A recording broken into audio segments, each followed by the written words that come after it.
بسم اللہ الرحمن الرحیم۔ اللہ تبارک و تعالیٰ کے نام سے شروع جو بڑا مہربان اور نہایت رحم کرنے والا ہے۔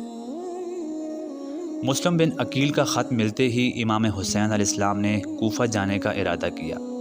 سفر سے پہلے امام حسین علیہ السلام نے اہل مکہ سے فرمایا کہ میں سیر و تفریح کے لیے مدینہ سے نہیں نکلا اور نہ ہی میرے سفر کا مقصد فساد اور ظلم ہے، بلکہ میں اپنے نانا محمد صلی اللہ علیہ وآلہ وسلم کی امت کی اصلاح کے لیے نکلا ہوں۔ میں لوگوں کو برائی سے روکنے اور نیکی کا حکم دینے کا ارادہ رکھتا ہوں۔ میں اپنے والد علی کی سیرت پر چلوں گا۔ جس وقت امام حسین علیہ السلام کوفہ کے لیے روانہ ہونے لگے تو محمد بن حنفیہ، ابن عمر اور ابن عباس جیسے صحابہ کرام نے آپ کو کوفہ جانے سے روکا۔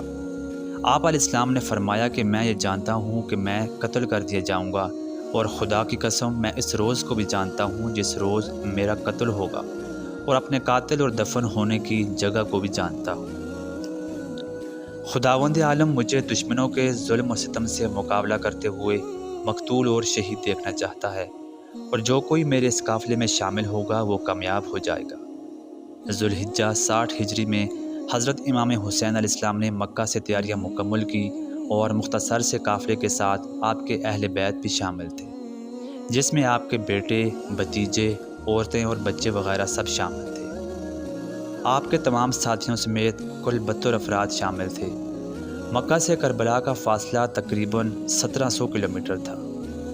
اس زمانے میں یہ راستہ انتہائی تکلیف دہ اور مشکل تھا۔ اس پر گرم صحرا، تپتے ہوئے رستے اور بیابان جنگل موجود۔ روایات کے مطابق مکہ سے کربلا تک کے اس طویل سفر میں امام حسین علیہ السلام نے تقریباً 14 مقام پر پڑاؤ ڈالا، اور ہر مقام پر آپ نے لوگوں کو یہ خطبہ دیا کہ ان کی منزل شہادت ہے، اور یہ وہ مشن ہے جس سے امت مسلمہ کو بیدار کیا جا سکے گا۔ اس طویل سفر میں صفا نامی ایک مقام آیا جہاں اس قافلے نے ایک دن قیام کیا۔ یہاں امام حسین علیہ السلام کی ملاقات عرب کے ایک مشہور شاعر سے ہوئی، جو امام حسین علیہ السلام سے بے حد متاثر ہوا اور اس قافلے میں شامل ہو گیا۔ حسینی قافلہ آگے بڑھتا گیا اور سفر جاری رہا۔ طویل صحرا پار کرنے کے بعد اجفر نامی ایک مقام آیا جہاں پر امام حسین علیہ السلام نے پڑاؤ ڈالا۔ یہاں آپ کی ملاقات صحابی رسول عبداللہ بن موتی رضی اللہ تعالیٰ عنہ سے ہوئی۔ حضرت عبداللہ نے امام حسین علیہ السلام کو کوفہ جانے سے منع کیا اور فرمایا کہ کوفہ کے لوگوں کے دل آپ کے ساتھ ہیں، لیکن ان کی تلواریں بنی امیہ کے ساتھ ہیں۔ اس پر آپ علیہ السلام نے فرمایا کہ تقدیر کو یہی منظور ہے کہ اہل بیت کے مردوں کا لہو بایا جائے اور اہل بیت کی عورتوں کو اسیر بنا لیا جائے۔ 22 ذوالحجہ کے دن امام حسین علیہ السلام کو یہ خبر ملی کہ مسلم بن عقیل کو شہید کر دیا گیا ہے اور وہاں کے حالات بدل چکے ہیں۔ یہ خبر سنتے ہی لوگ گھبرا گئے، لیکن امام حسین علیہ السلام پرسکون رہے۔ رات ہوئی تو امام علیہ السلام نے اپنے تمام ساتھیوں کو جمع کیا اور فرمایا کہ اب ہم موت کی طرف بڑھ رہے ہیں، لہٰذا رات کے اس اندھیرے میں جو بھی واپس جانا چاہے چلا جائے۔ اس پر آپ علیہ السلام کے ساتھیوں کی آنکھوں سے آنسو جاری ہو گئے اور وہ اس قدر روئے کہ ان کی داڑھی تر ہو گئی۔ پھر انہوں نے آپ علیہ السلام سے فرمایا کہ ہم آپ کا ساتھ ہرگز نہیں چھوڑیں گے یہاں تک کہ ہم شہید ہی ہو جائیں۔ چنانچہ صبح ہوئی تو تمام لوگ موجود تھے اور کسی نے بھی امام حسین علیہ السلام کا ساتھ نہیں چھوڑا تھا۔ حسینی قافلہ تپتے صحرا میں کوفہ کی جانب رواں دواں تھا۔ یہ دوپہر کا وقت تھا اور ضیاشم کا علاقہ قریب تھا کہ دور سے کوئی چیز حرکت کرتی ہوئی دکھائی تھی۔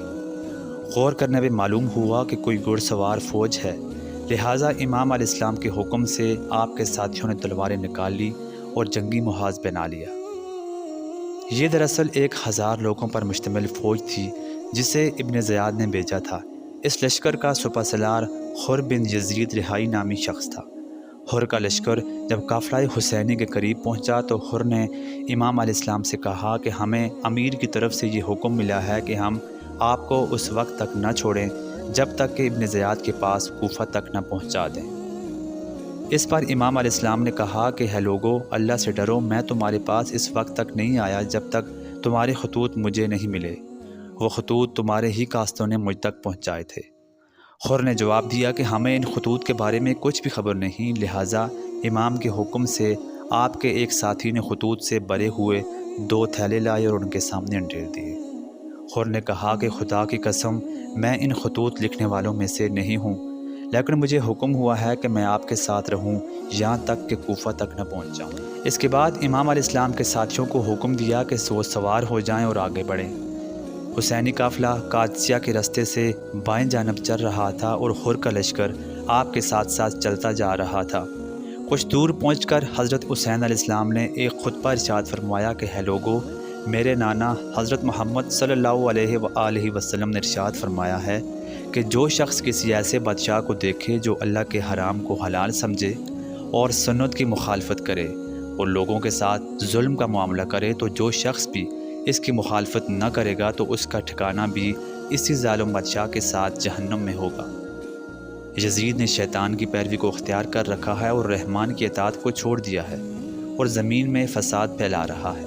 اگر تم میرا ساتھ دو گے تو ہدایت پاؤ گے۔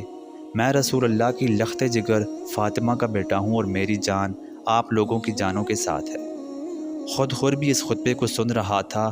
خور بن یزید پہلے سے ہی اہل بیت کا احترام دل میں رکھتا تھا، لہٰذا وہ امام علیہ السلام کے خطبے سے بے حد متاثر ہوا۔ بہرحال قافلہ حسینی آگے کو چلا اور تھوڑی دور چلنے کے بعد 2 محرم کو عمر بن سعد کا ایک عظیم لشکر دکھائی دیا۔ امام علیہ السلام نے اپنے ساتھیوں سے پوچھا کہ اس جگہ کا نام کیا ہے؟ لوگوں نے عرض کیا کہ کربلا، تو آپ علیہ السلام نے فرمایا کہ یہی کربلا پریشانیوں اور مصیبتوں کا مقام ہے اور یہی ہمارے خون بہنے کی جگہ ہے۔